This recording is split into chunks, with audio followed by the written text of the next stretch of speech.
Hey everyone, welcome to the channel. Another month has passed, and once again, modern emulation has seen a ton of progress. The developers behind some of the emulators for modern consoles have been working as hard as ever, and as a result, some of these emulators have seen major improvements to compatibility, performance, and stability over the last month, while others have built themselves an even more solid foundation for future development. In this video, we'll take a closer look at some of what we've seen in a few of these emulators over the month of April, just in case you missed some of the more major changes. As usual, we won't go over every single minor bug fix, but if you notice that I end up leaving out anything important, feel free to leave a comment below so that it doesn't get missed. And before we get started, I do want to mention that I did have some hardware issues that set me back a bit this month, so I dropped Cemu from this month's coverage for the sake of time.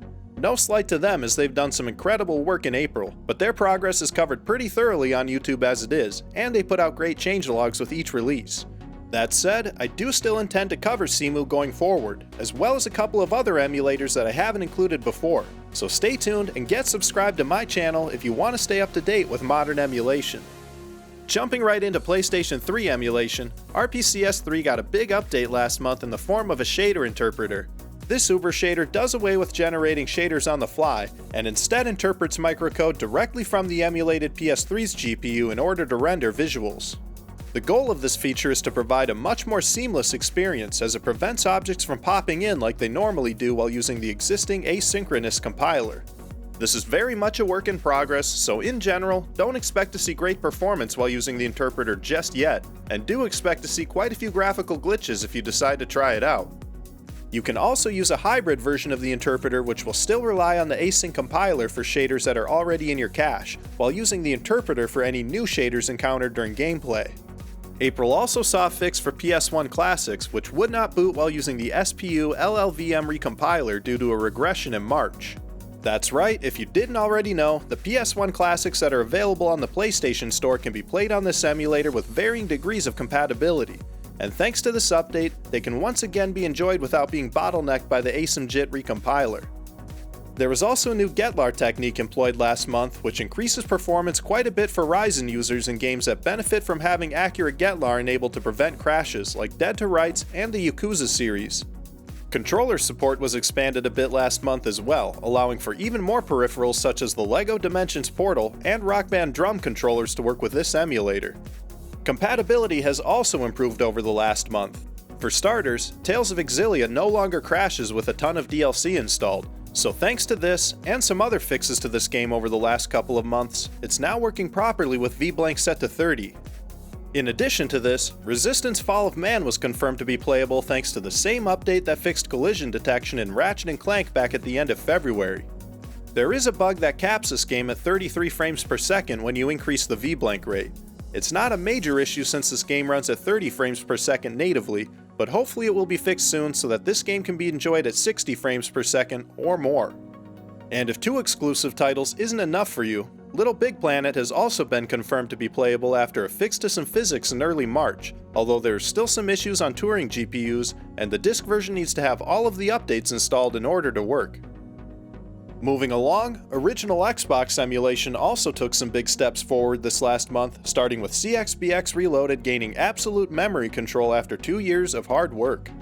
This was done by splitting the emulator into multiple executables which run in succession, the first of which is able to reserve all memory addresses required by an Xbox. Users won't notice any major changes with the emulator yet, but this update sets the groundwork for much more accurate emulation in the future. In the meantime, if you experience any issues related to this update, you can simply disable the loader executable in the emulator's settings. In April, this emulator also received a fix for a huge regression on AMD GPUs which caused some objects to not appear in many games like Jet Set Radio Future and Crash Wrath of Cortex. Unfortunately, there is still an issue with Navi cards, or at least 5700 XTs, which can cause games to hang, although I only experienced this a couple of times myself. Over the last month, compatibility on this emulator has also improved quite a bit. Spartan Total Warrior is rendering many more objects now and it's looking substantially better than before, although it still crashes after only a few seconds of actual gameplay. As of April, Secret Weapons Over Normandy is now booting on this emulator fairly consistently, although it too has some stability issues and may crash after only a few minutes. And for you masochists out there, Batman Dark Tomorrow is now playable beyond the first scene, and it may be playable all the way through, although no one has been brave or sick enough to make it through the whole game to confirm this. A few more tolerable games such as Tony Hawk's Pro Skater 3 and Bloodwake have been confirmed to be playable as well, although they have been running on this emulator for quite some time, and it's worth mentioning that Bloodwake has some pretty obvious shader and texture issues. And perhaps most importantly, everyone's favorite stealth-based fast food delivery game Sneak King is now playable, although the game still only outputs a black screen up until gameplay.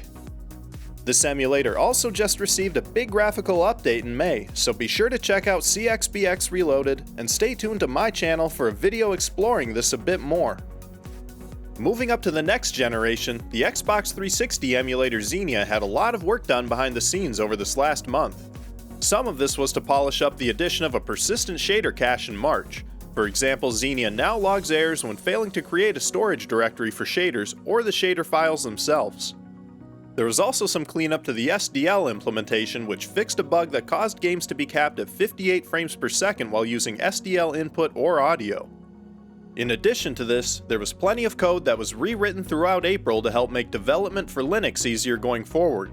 This is still a work in progress, and when it's working it will likely run similarly to Xenia with Vulkan and Windows, but it's a nice step forward for those who prefer Linux.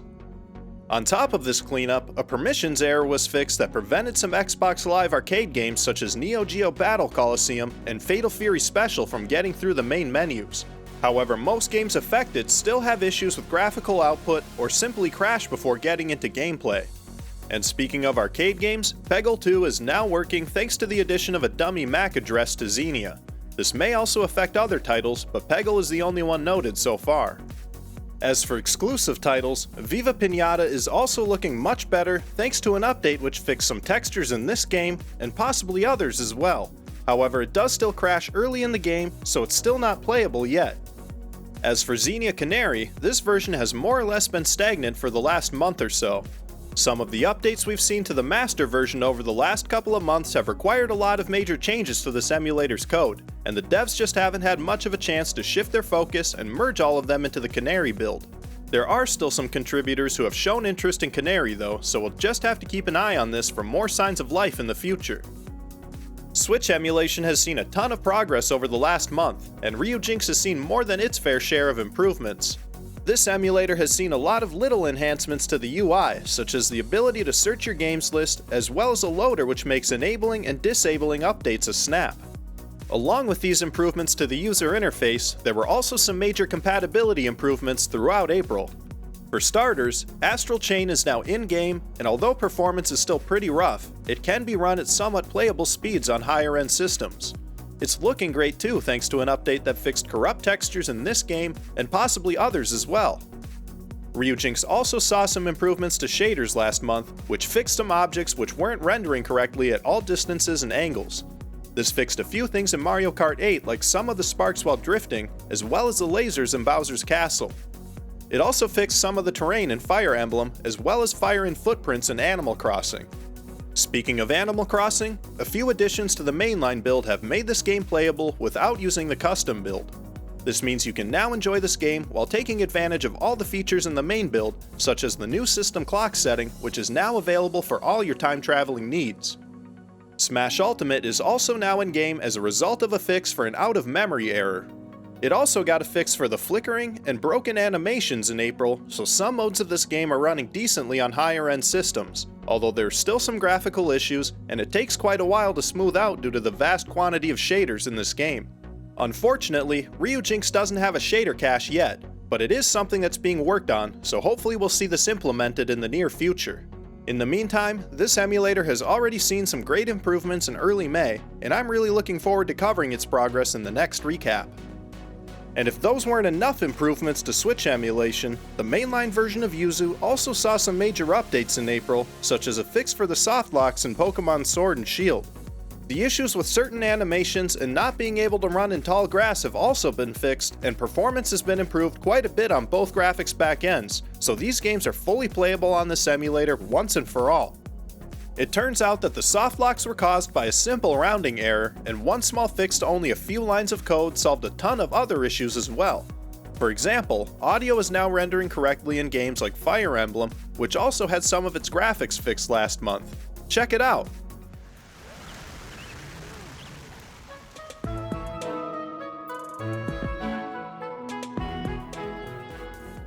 And an audio loop was also fixed in Skyrim, and although it's not in-game just yet, this does bring us one step closer to Skyrim running on everything. The jitteriness in Unreal 4 engine games such as Octopath Traveler and Bloodstained Ritual of the Night has been fixed by this update as well, and the latter of those games is now outputting more graphics, although it's pretty psychedelic in its current state. This update also fixed a softlock in Oninaki and some physics in Team Sonic Racing, which is now booting and running very well on this emulator. In addition to this, Yuzu also saw some great accuracy improvements to asynchronous GPU emulation, specifically predictive flushing for GPU queries, textures, and buffers. This update fixed an issue in Splatoon 2 where you could not swim in ink with async enabled, as well as a crash that would happen in this game and several others.